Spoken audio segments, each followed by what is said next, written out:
Meet Bavani, a new pet belonging to the children of New Zealand. As she's rather too big for the average home, she's going to stay at the Wellington Zoo.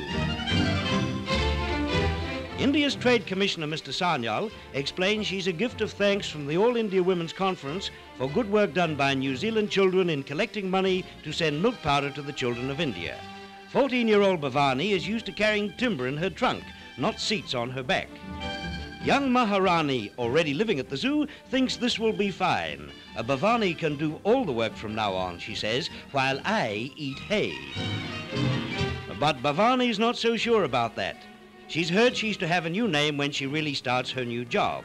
Today, why should she work when Maharani's merely standing around?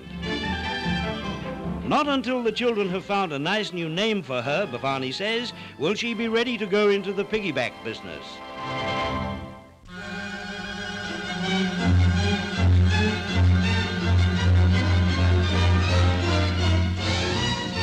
Breakfast in Christchurch and back to Melbourne for lunch.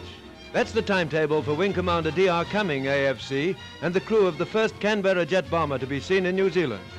After her 2.5 hours record crossing from Queensland, she's the centre of interest for pilots of No. 2 Canterbury Squadron and for members of the Canterbury International Air Race Council.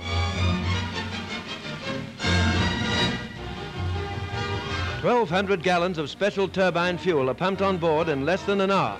That's another fine record for Christchurch. And now, she's off on the last lap of her training flight for the London Christchurch Air Race, halfway round the world in 25 hours.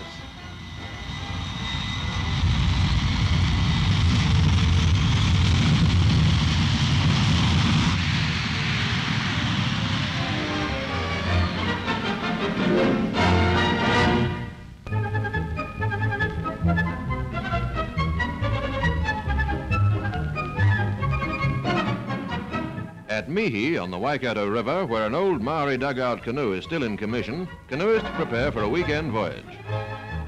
Outside the meeting house, preparations are made. Modern kayaks assembled and their skins tightened, war surplus rubber dinghies inflated.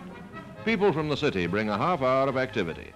But most days of the week, life here has the steady flow of the broad, deep river. The local dugout goes upstream for the fishing. With the others, members of the New Zealand Canoe Association go downstream to explore rapids where no canoes have been before. For the first mile or so, the current is good, the surface smooth.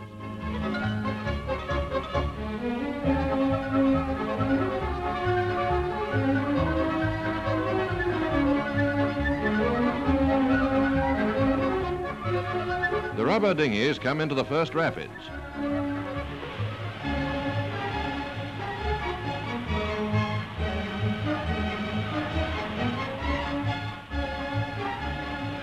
Now the kayaks put their prows into the waves.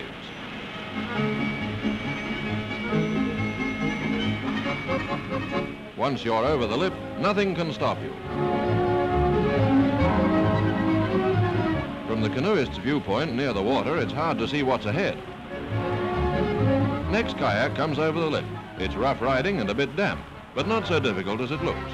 Away he goes down towards the curving tail race of the rapid.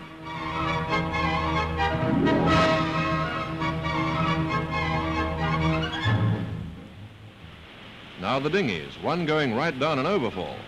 No need to pick the smoothest route with these rubber monsters. They're all buoyancy and nothing but buoyancy.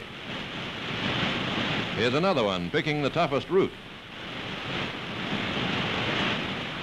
And now going down the tail race, ambling along as gracefully as a cow through a swamp. Further downstream, the river comes into thermal areas, where geysers and hot springs pattern the banks. It's evening now.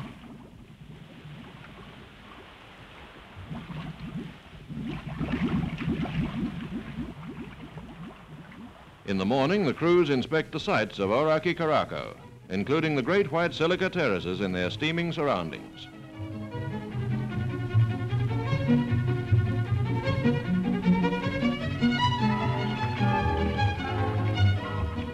At Harewood, the river flows between thermally active banks.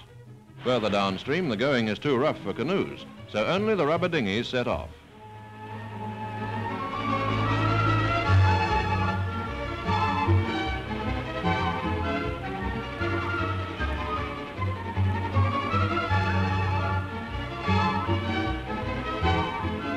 the Whakaheke Rapids, never navigated as yet by craft of any kind. Here is the greatest danger point, with large rocks obstructing the flow and throwing up turbulent waves. They've passed the worst rock and they're safe. No, they're not safe. They're over. Yes, they're over and no one can help them. If they can keep from hitting rocks, they should be all right.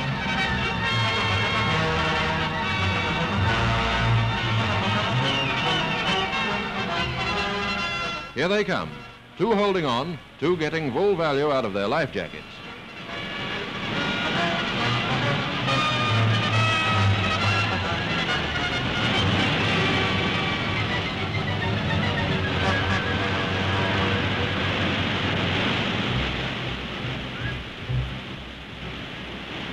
As the 36-foot drop of the Whakaheke Rapids still hasn't been navigated, another crew has a try.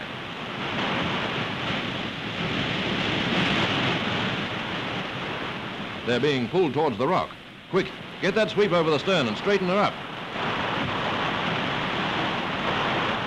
That's better, and just in time to go over the lip in good order. Now for the place where the first one upended.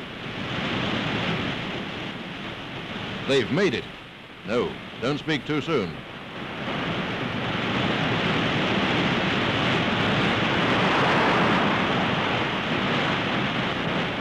Yes, they've made it.